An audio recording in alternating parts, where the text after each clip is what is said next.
look, it's not like Omar Khan and Mike Tomlin are going to come out and boast about the quality. Wait, they're doing what?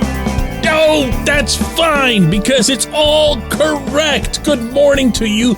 Good Sunday morning. I'm Dejan Kovacevic of DK Pittsburgh Sports, and this is a special, extra, super important bonus edition of Daily Shot of Steelers, which usually comes your way bright and early every weekday morning. If you're into hockey and or baseball, I also offer daily shots of Penguins and Pirates where you found this. The Steelers concluded their remarkable 2023 draft class yesterday with 4 more picks, after which Tomlin and Khan came out and met with those of us in the media again, as they always do. It's after the first round and then after the whole draft is complete. And look, there are times when you hear people in these positions say, we can't believe so-and-so fell to us, or wow, we had that individual so much higher on our board, and you don't believe a blessed syllable of it?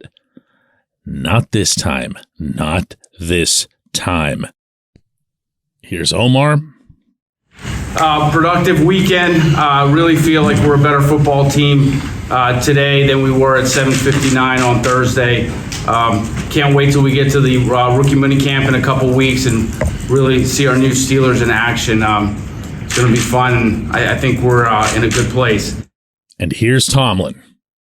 Feel really good about the weekend, but probably equally as important, I felt good about the process, and I think that just tees up the weekend. And we've talked quite a bit about that. We rolled our sleeves up and got on the road and did all the things that we needed to do, utilize all the opportunities to engage with these young people, man, and get a sense of what they're capable of and how they might fit. And I just think that when you do a good job of that, it creates weekends like we experienced. And so we feel good, but obviously the quality of this weekend will be played out over the next 3 to 5 years in the careers of these people. And,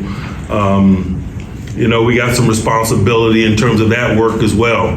They're the product, we're the source. It's our job to help them grow and develop. And we're excited about getting started with that.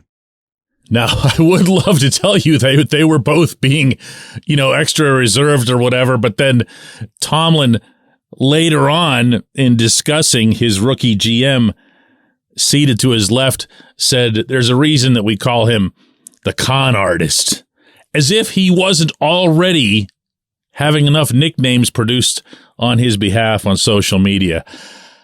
It's been 3 days for this football franchise. Even if you go past Broderick Jones, and that's almost always how we would define any draft class. Well, who was the first rounder? I don't care about after that, but who was the first rounder? You go past Jones, you get to Joey Porter Jr., you get to Keanu Benton, you get to Darnell flipping Washington with your 4th pick. If he's seen as healthy, he is a top 15 overall player in this draft. And then you start getting into some of the picks that were added yesterday, notably Nick Herbig, the outside linebacker, who's apparently going to be that guy behind TJ Watt and Alex Highsmith in the outside linebacker rotation, a spot that the Steelers had foreseen for Bud Dupree. Didn't work out. 2 other players were selected. I'd be remiss if I didn't mention them, both of them in the 7th round. Purdue corner Corey Trice Jr., Maryland offensive lineman Spencer Anderson. All right, so no one's going to talk about the 7th rounders. We can at least agree on that much. There were also some interesting undrafted free agents that we'll go over in the days and weeks to come. But when you just go at these, now I'm not even going to say first 4 guys. I'm going to include Herbig, because Herbig was definitely someone on the Steelers' radar. And I say that not just because they had just signed his brother Nate, an offensive lineman in free agency, but because that's something that had become known. They really liked Nick Herbig. They were able to get these players, now all 5 of them, at the slots where they felt most comfortable getting them. Now, I want to make this point, and I want to make this clear. It's not just the quality of the class that's been assembled that makes this an impressive piece of work by Omar. It's not. More than anything, and I would put this at number one on the list of things that impressed me about him over these last 72 hours, it's that he was able to move up and down the draft as needed, as warranted, and get his guys every step of the way, whether it was up or down. Did you know that in Omar's previous capacity, serving under Kevin Colbert, one of his main jobs heading into a draft was to constantly be aware of what he had to give up in order to move up and what he had to concede in order to move down? He was that guy. They would be working on something, everybody else at the table, Colbert and Tomlin and Art Rooney and whoever else is sitting there. They would turn to Omar and say, Omar, what do we need to do to move up? And he would say, well, you need to give up a third and a fifth. And he could do that without having to, open up a book or, pull out a calculator or do some kind of historical studies, because it had all been done. This is what I'm talking about when I say preparation. So if you rewind to the first round and you see not only that Broderick Jones is falling, but also that other teams are snapping up offensive linemen. Oh, and also that the Jets are most likely going to take Jones unless you overtake them. You're looking for a trade partner. You want to move up. Who's going to be willing to move up? Who's going to do it at the right price? First thing that happens, Omar says, we're not going any higher in what we give up than the 121st overall pick. Tomlin agrees. There they go. And I'm not guessing at any of this, by the way. This is stuff that's been relayed. From there, who do you call? Well, call the one team that would most like to stick it to the Jets, right? And that would be somebody in the AFC East. Call the Patriots? Wow, do you even have their number? So you call Bill Belichick. Belichick's like, yeah, man, I'll do that. I'd much rather have a clear path to Aaron Rodgers twice a year. So that gets done. That gets done. Now, what you can't control is Porter falling from wherever you thought you could have gotten him at 17 down to 32. There's some luck in that, but there's also not a rush, not a push to go up and get him. There has to be an awareness. There has to be a feel for the overall scene. Omar wasn't about to give up another one to go up and get Joey. Why? Why? He's not going to tell us that. But again, if you're surveying the whole landscape, you see who needs a corner, who doesn't, who might prefer a different type of corner to a press corner, who might favor takeaways versus just staying with somebody the way Porter does. Hey, whatever it is, he stayed at 32. He then further played the rest of the market for an entire day, seeing if someone would give up something unsightly, meaning on their part, to have that 32 pick. It didn't happen. It didn't happen. Doesn't mean it wasn't worth the effort. All it takes, my friends, is one Chicago, one phone call from the Bears for you to say, hey, everybody, stop everything. It's the Bears. Keep it down, all right? I really want to hear what the Bears have to say. Didn't happen. Fine. You get Porter. You get a guy you were looking at earlier. And then it just continues. The one that still blows me away is getting to Darnell Washington. The whole thing about Darnell Washington being a Steeler right now blows me away. Okay? But getting to the point where you're there, you're in the third round, you have the 80 pick, you can have Washington. You can have Washington at 80. You don't have to go anywhere. But there was going to be this big, ugly gap between that pick and waiting all the way till the 7th round. And no good general manager likes to have their scouts just sitting idle. It's a demoralizing thing. It demoralizes them throughout the scouting season because they think, what am I even doing this for? We don't have any picks. We're not going to pick the guy that I'm looking for.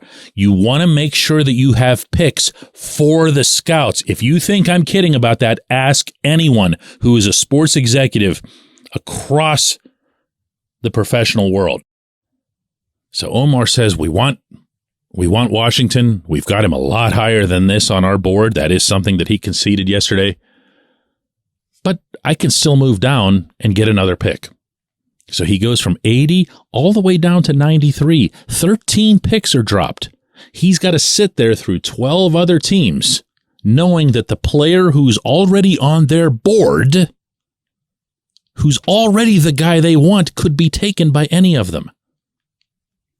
How? How do you do that? Okay, this is what we're talking about here. And as Omar himself put it, whenever this scenario came up yesterday, he said, hey, this is how we end up with a Nick Herbig. We really like Nick Herbig. This is how we got him. You know, that's something. That's something, my friends. That's something in and of itself to celebrate even before you get to cheering on these individual players. When we come back, J1Q.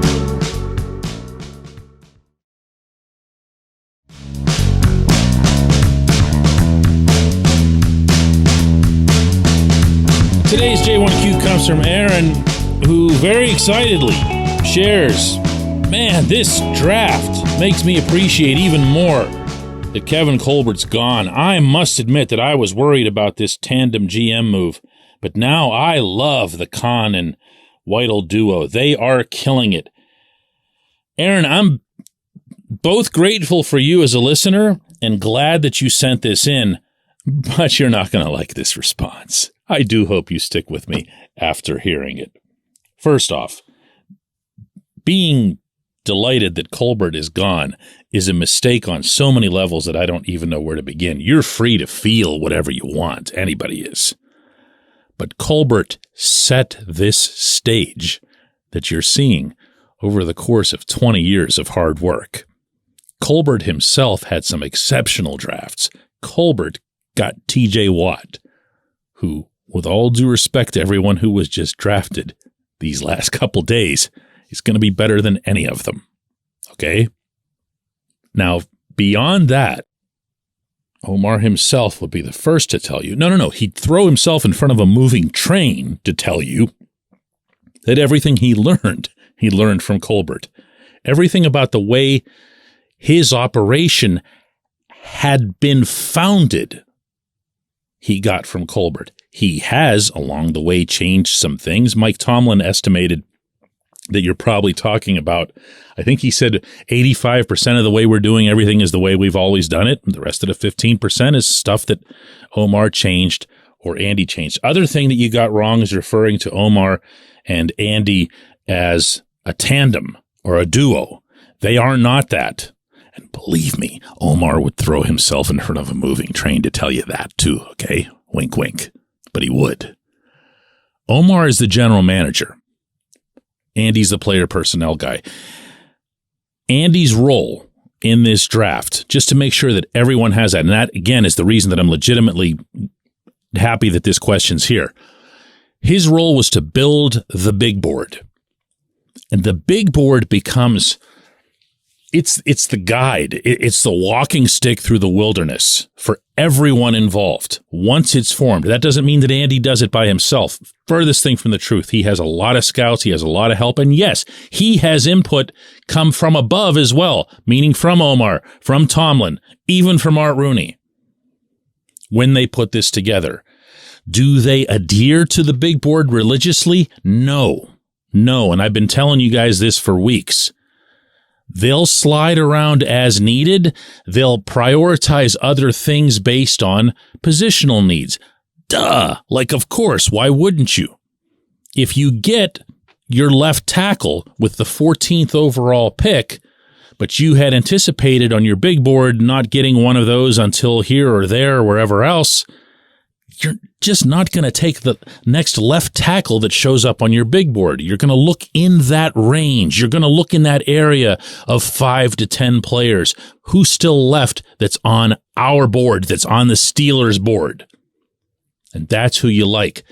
But then that's where you get to the stuff that I was talking about in the opening segment.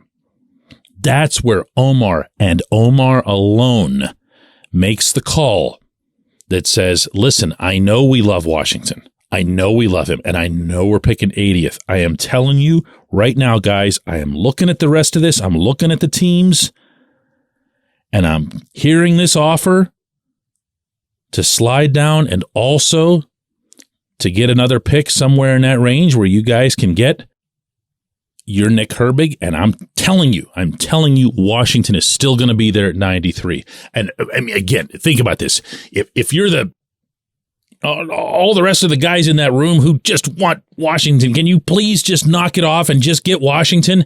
You got to be going nuts. You're probably cussing out Omar under your breath. But Omar gets Washington. Omar hangs on, gets Herbig. That's all Omar. People have been asking for years and years, what's the separation between what this person does and what that person does at the draft? Probably the one thing that can most illuminate what occurred at this event is that the difference has never been more obvious than it was this weekend. I'm going to repeat, if you want to choose to bury Colbert over that, go nuts. I am instead going to choose to praise Colbert for his tenure here. And oh, by the way, another thing, praise Colbert for having chosen the correct successor to be the GM. I appreciate the question. I do. I appreciate everyone who listens to Daily Shot of Steelers, especially over a weekend. You guys are nuts. You could have just waited till Monday. You know, we'll do another one of these tomorrow anyway, all right? Thanks for listening.